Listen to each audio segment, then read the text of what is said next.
Où se trouvait votre siège? Question qui va susciter d'autres, bien sûr. Siège Le siège de votre... au sein du régiment, au camp Alpha. À la présidence d'alors. Oui. Alors, le camp Al-Fayaya était commandé par qui? Qui en était le commandant du camp? Qui est-ce qui gérait le camp à l'époque? À l'époque, le camp Alpha était géré par, paix à son âme, le colonel Gamankan. Damanka. Alors, est-ce que s'il y a eu, comme l'aurait soutenu un des causes accusés, qu'il y avait des recrues qui étaient présents au camp, d'accord? On dit qu'il y avait des nouvelles recrues qui étaient présentes au camp. Est-ce que s'il y a une responsabilité dans la présence de ces personnes, de ces individus, jusqu'à preuve contraire, on n'a pas encore eu de preuve, est-ce que la responsabilité vous incombe, mon colonel? Non. Est-ce que vous étiez le commandant du camp Al-Fayaya?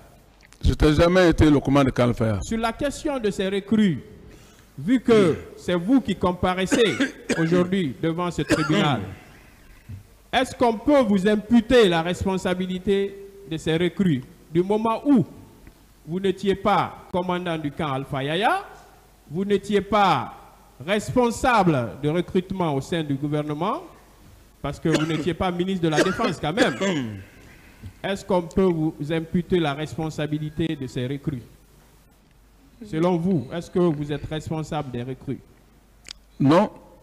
Pas du tout. Pas du tout.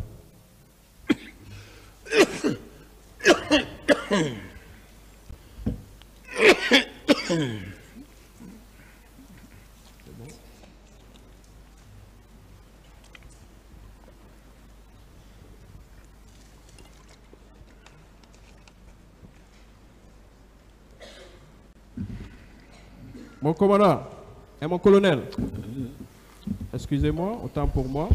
Mon colonel, Oui.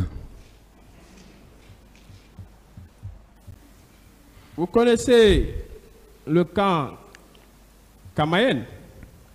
Oui. Les éléments qui étaient au camp Kamayen relevaient de quelle unité ou quelle troupe? À l'époque, Oui. tout ceci là, ça relève du salon. Du salon. Oui. Donc tous les bérets rouges qui étaient au camp Kamayen relevaient du salon. Bien sûr. Alors, quelle est la distance entre le camp Kamayen et le théâtre de ces événements, notamment le stade du 28 septembre? La distance, selon vous, ça fait combien de minutes en voiture? Quelques 2 à 3 minutes. 2 à 3 minutes, on est arrivé au stade. Oui. Mais ce jour-là, vous ne trouvez pas curieux qu'il y a eu des coups de feu au stade du 28 septembre, qu'il y a eu des événements de ce genre au stade du 28 septembre, et que les éléments qui étaient au camp Kamayen ne se sont pas déplacés d'un iota pour aller s'interposer à ce massacre ou à ces massacres?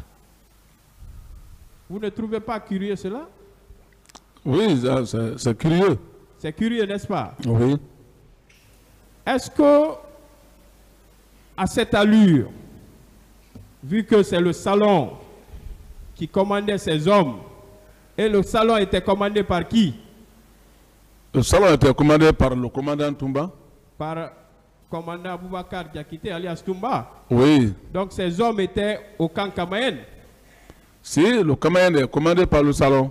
Alors, si ceux-ci ne se sont pas déplacés pour aller secourir des Guinéens qui se faisaient malmener ou qui subissaient ces atrocités du côté du stade, est-ce que vous ne pouvez pas déduire que c'est effectivement le salon qui était responsable de ces massacres?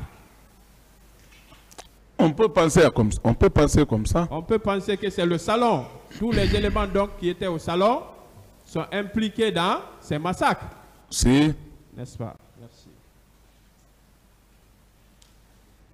Alors, qui était ministre de la Défense? Alors, à l'époque. À l'époque, le ministre de la Défense, c'était le général Sekouba. Le général Sekouba. Oui. Lorsque ces événements malheureux ont eu lieu, qu'est-ce qu'il a fait comme action? Quelles sont les dispositions qu'il avait prises à l'époque? Rien. Il n'a pris aucune disposition en tant que ministre de la Défense. En tout cas, devant moi, je n'ai pas vu une disposition pour lui. Parce que c'est curieux, hein?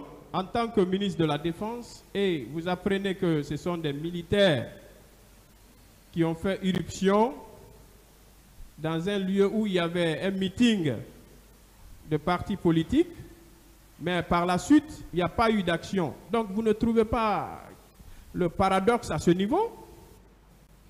Oui. Est-ce qu'il n'y avait pas une sorte de spirale contre le capitaine Moussa Dadis Camara? Une sorte de spirale qui n'allait pas le laisser continuer son pouvoir tranquillement. Bien sûr, tout ça, c'est peut-être une manière d'empêcher. C'était donc une manière de l'empêcher de mener à bien ce qu'il avait entamé. Vous confirmez? Bien sûr. Merci. Mais aujourd'hui,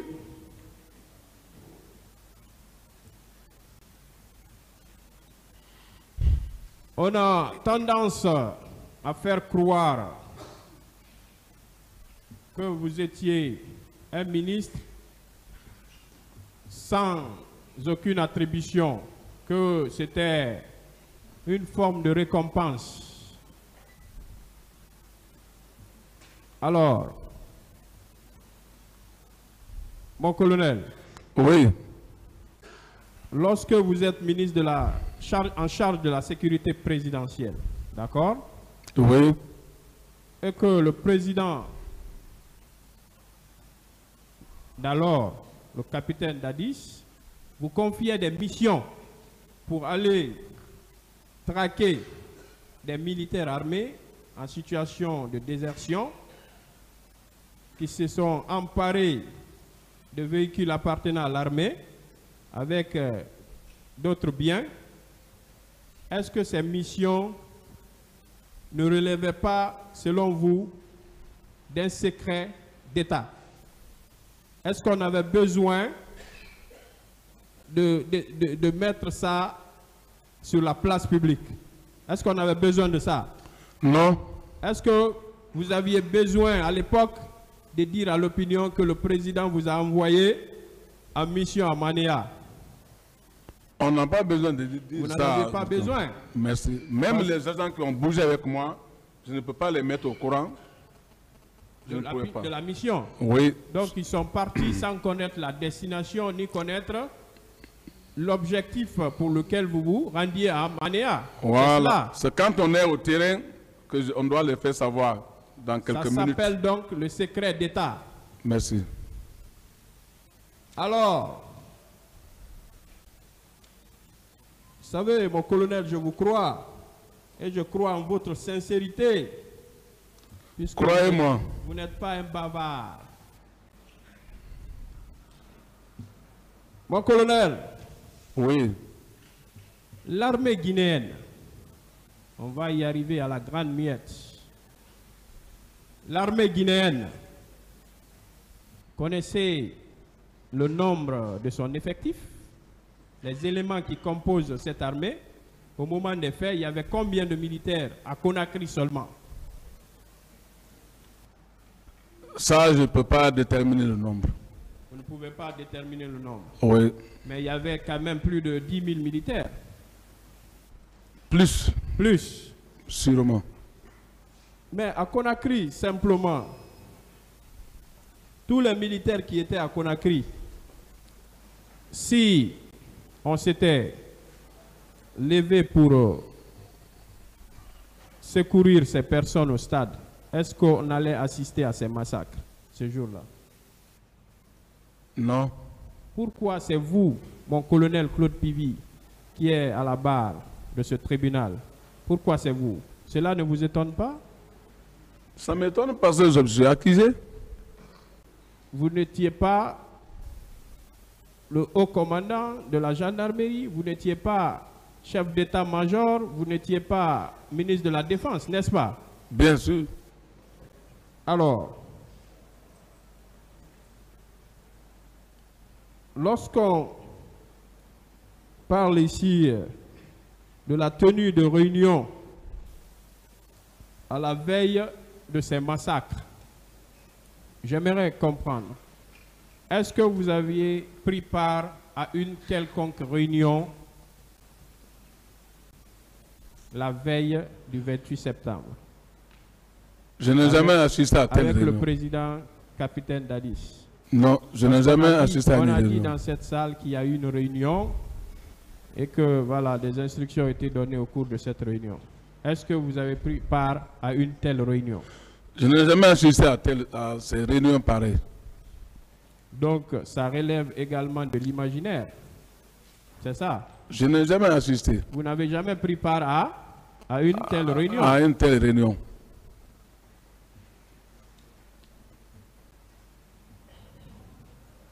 Bon, mon colonel, Oui.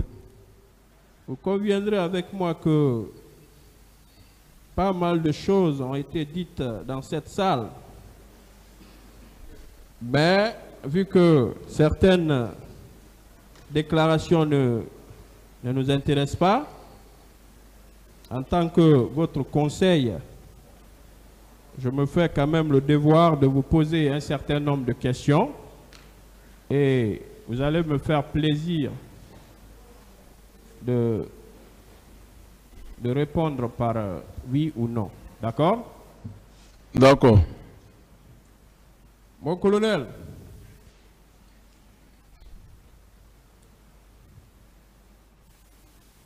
êtes-vous allé au stade du 28 septembre, le jour du 28 septembre 2009? Non. Avez-vous été à Amdalaï ce jour du 28 septembre 2009? Non. Est-ce que par hasard vous aviez croisé, parce que le témoignage qui est fait contre vous c'est cela, est-ce que par hasard vous avez croisé le cortège du commandant Toumba ce jour? Non. Votre itinéraire au retour de Manéa, vous pouvez revenir là-dessus? Comme j'ai dit, les mêmes questions. Vous-même, vous l'avez posé, il a répondu à ça. Vous-même, vous l'avez posé. Oui, Monsieur le Président, je voudrais poser une question. Posez une autre question. Vous-même, vous l'avez posé, il a répondu. Non, je n'ai pas posé cette question. Je suis désolé. Je n'ai pas posé cette question. Son itinéraire de Manéa à Je Conakry. ne lui ai pas posé. D'accord, si vous le dites, allez-y alors. Voilà. Je suis bien mon cheminement. Alors, mon colonel, oui. lorsque vous avez quitté Manéa, vous êtes venu à Anko 5, Koza, Bambeto, c'est cela? C'est ça mon itinéraire. C'est cela votre itinéraire? Oui. Alors, est-ce que, à tout hasard, il vous est arrivé d'avoir des accrochages lors de votre trajet? Est-ce qu'il y a eu une quelconque prise avec des manifestants? Est-ce qu'il y a eu des jets de pierre? Est-ce qu'il y a eu des tirs sur votre chemin de retour? Je vous ai bien dit ici, à mon âme conscient, vous pouvez aller demander de Kagbele, Semanteri, Bambeto, Amdalaï, vous demandez les éléments qui résident là-bas. Si un jour, ils ont pris le caillou contre mes véhicules, depuis fort longtemps, quand je viens dans ces milieux, c'est les applaudissements. Donc il n'y a pas eu d'accrochage. Je n'ai jamais fait l'accrochage avec les Guinéens. Non. Merci. Tous mes trajets, c'est des applaudissements. Demandez derrière moi.